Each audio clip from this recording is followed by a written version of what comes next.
Assalamualaikum warahmatullahi wabarakatuh. Selamat datang di channel Siswaku Cerdas. Kali ini kita akan belajar tentang pelajaran kimia kelas 10 SMA. Materi pertama kali yang diajarkan di kelas 10 adalah tentang perkenalan ilmu kimia. Jadi, kita akan cari tahu apa sih kimia itu. Oke, kimia. Apa yang terpikirkan pertama kali ketika mendengar kata kimia? Mungkin ada di antara kita yang berpikir bahwa kimia itu adalah sesuatu yang mudah meledak seperti bom atau nuklir, atau ada juga sih yang berpikir tentang kimia itu adalah sesuatu yang dapat mencemari lingkungan. Atau ada juga berpikir bahwa zat kimia itu adalah zat yang sangat beracun. Atau malah banyak pelajar yang menganggap pelajaran kimia itu adalah pelajaran yang sulit, sehingga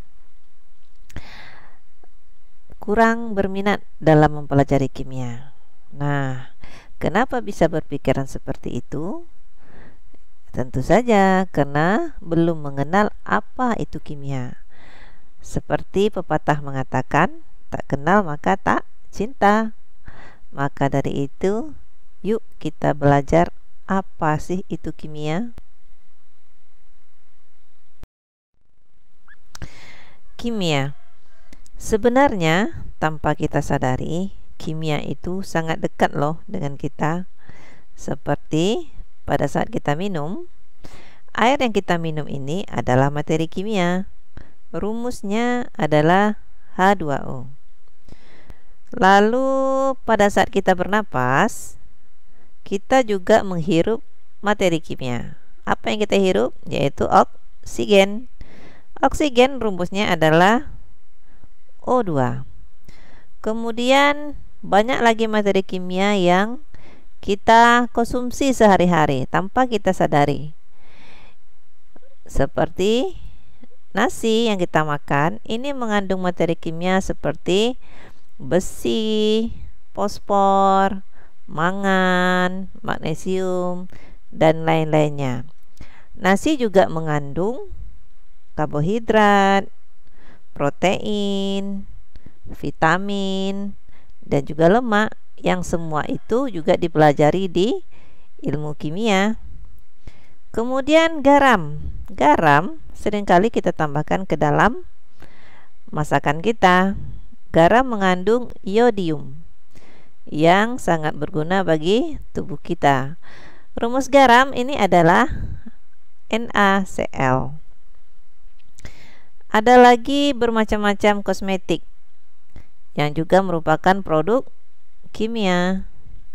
Kemudian perlengkapan mandi seperti sabun, sampo, pasta gigi.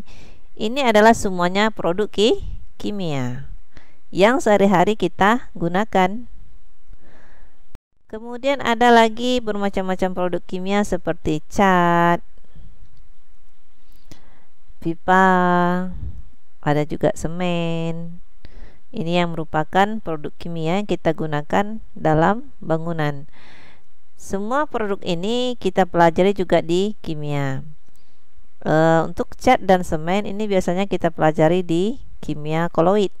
Sedangkan untuk pipa kita akan mempelajarinya di kimia polimer. Lalu ada lagi bermacam-macam obat-obatan, bermacam-macam produk pertanian seperti pupuk, pestisida, dan juga perhiasan. Masih banyak lagi produk-produk kimia yang kita gunakan sehari-hari, termasuk juga baju yang kita pakai. Nah, jadi setelah lihat beberapa contoh yang telah ditampilkan tadi, maka bisa kita simpulkan bahwa kimia itu tidak selalunya berbahaya. Karena tanpa kita sadari, kimia itu sangat dekat dengan kita, mulai dari kita bangun tidur hingga tidur kembali semuanya kontak dengan materi kimia. Untuk itu kita harus semangat dalam belajar kimia. Sekarang mari kita lebih cari tahu apa sih kimia itu melalui sejarahnya. Sekarang kita mulai dari pengertiannya dulu. Nama kimia itu berasal dari bahasa Arab, yaitu alkimia, yang artinya adalah perubahan materi. Ilmuwan Arab yang pertama kali menggali ilmu kimia ini adalah Jabir ibnu Hayyan. Ini pada tahun 700 sampai 778. Kemudian ilmu kimia itu secara singkat dapat diartikan sebagai ilmu yang mempelajari rekayasa materi. Apa itu rekayasa materi? Yaitu mengubah materi menjadi materi yang lainnya. Lalu secara lengkap ilmu kimia itu adalah ilmu pengetahuan alam yang mempelajari tentang materi yang meliputi struktur, susunan, sifat, dan perubahan materi serta energi yang menyertainya. Kemudian sifat dan perubahan materi ini akan dibahas dalam ilmu kimia, mencangkup sifat-sifat fisik serta sifat kimia dari materi. Perubahan materi terbagi dua. Yang pertama adalah perubahan fisika, yaitu perubahan yang tidak menghasilkan materi baru. Yang berubah hanya bentuk dan wujud materinya saja. Contoh, es yang mencair. Kemudian ada lagi garam yang dilarutkan ke dalam air. Di sini wujudnya berubah. Tetapi ketika kita beri suatu aksi, maka dia bisa kembali lagi ke bentuk semulanya. Seperti es yang mencair. Cairan es ini akan menjadi es kembali apabila kita masukkan ke dalam freezer. Begitu juga dengan larutan garam. Ketika kita uapkan, maka larutan garam akan berubah menjadi kristal garam kembali. Itu yang disebut dengan perubahan fisika. Sementara yang kedua itu perubahan kimia, yaitu perubahan yang menghasilkan materi baru. Suatu perubahan kimia sulit dikembalikan ke keadaan semula. Contohnya adalah nasi yang berubah menjadi basi, lalu kayu yang terbakar menjadi abu. Di sini bedanya dengan perubahan fisika. Perubahan kimia ini tidak bisa dikembalikan ke keadaan semula. Contohnya, kayu yang dibakar menjadi abu, maka abu tidak akan bisa lagi dikembalikan menjadi kayu. Sampai di sini mengertikan perbedaan perubahan fisika dan juga perubahan kimia. Sekarang mari kita cari tahu apa sih manfaat belajar ilmu kimia itu. Yang pertama, bisa memahami lebih baik terhadap alam dan proses yang berlangsung di dalamnya. Contohnya, pada saat besi kita biarkan di alam terbuka, lama-kelamaan dia akan berubah menjadi besi yang berkarat. Bagaimana proses terjadinya perkaratan ini dan bagaimana proses mencegah terjadinya perkaratan itu dipelajari di ilmu kimia. Kemudian contoh yang kedua, pada saat kita bernapas. Pada saat kita bernapas, oksigen ini akan dibawa oleh hemoglobin ke seluruh tubuh, akan menghasilkan energi dan juga CO2.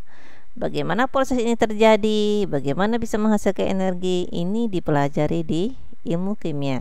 Itu adalah manfaat yang pertama.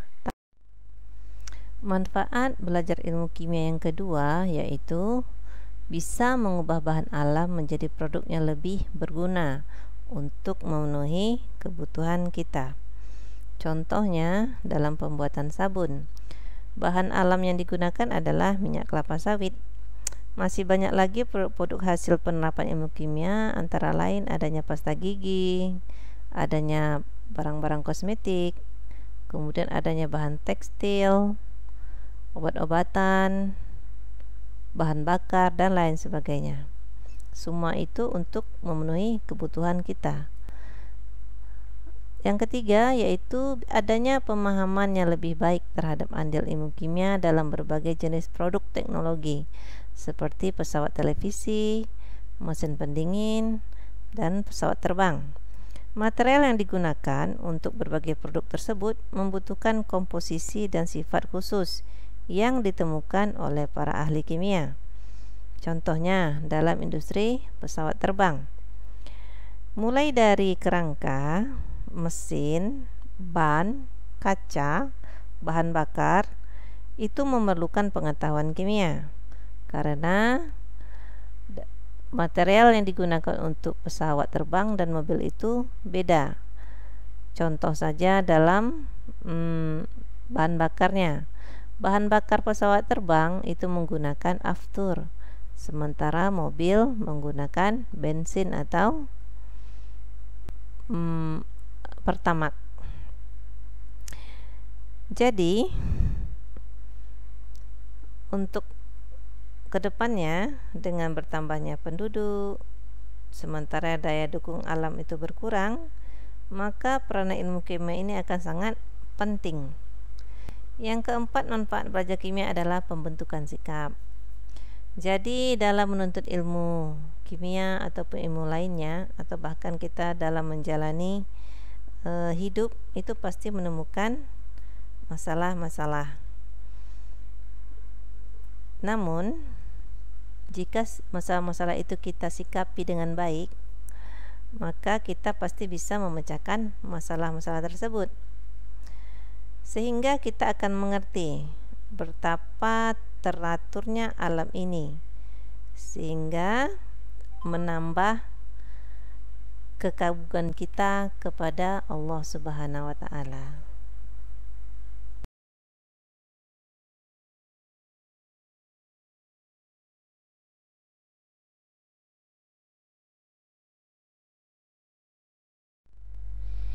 Sekarang kita lihat bagaimana peranan ilmu kimia terhadap bidang ilmu lainnya. Ilmu kimia sering juga disebut sebagai central science. Artinya kimia itu merupakan pusat dari ilmu pengetahuan. Karena peranannya sangat penting di antara ilmu lainnya. Tidak ada satupun ilmu pengetahuan alam yang tidak berhubungan dengan kimia. Sekarang kita lihat bagaimana hubungan kimia dengan geologi misalnya ya.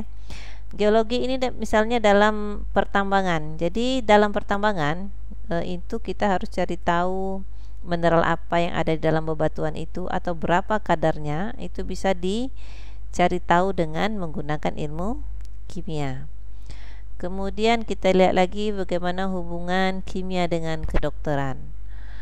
Selain menghasilkan obat-obatan, ilmu kimia juga dipakai dalam menentukan jenis penyakit apa yang ada di dalam tubuhnya pasien. Itu biasanya menggunakan tes urin atau uji darah. Kemudian kita lihat lagi bagaimana hubungan kimia dengan pertanian. Ini menghasilkan pupuk atau bibit unggul juga bisa, atau jika berhubungan dengan pertanian bagian pangan, ini bisa menggunakan peranan mikroorganisme dalam membuat kecap atau ragi atau tempe dan sebagainya ya. Itulah 3 contoh bagaimana peran ilmu kimia terhadap ilmu lainnya. Jika masih perlu, bisa nanti dibuatkan lagi video yang mengenai hubungan kimia dengan bidang ilmu lainnya ini. Terima kasih telah menonton video sederhana ini. Mudah-mudahan Anda bisa mengambil manfaatnya. Kemudian jangan lupa like, subscribe, and di-share juga Jika ada pertanyaan atau komentar atau saran, silakan ketik di kolom komentar. Saya akhiri dengan Assalamualaikum warahmatullahi wabarakatuh.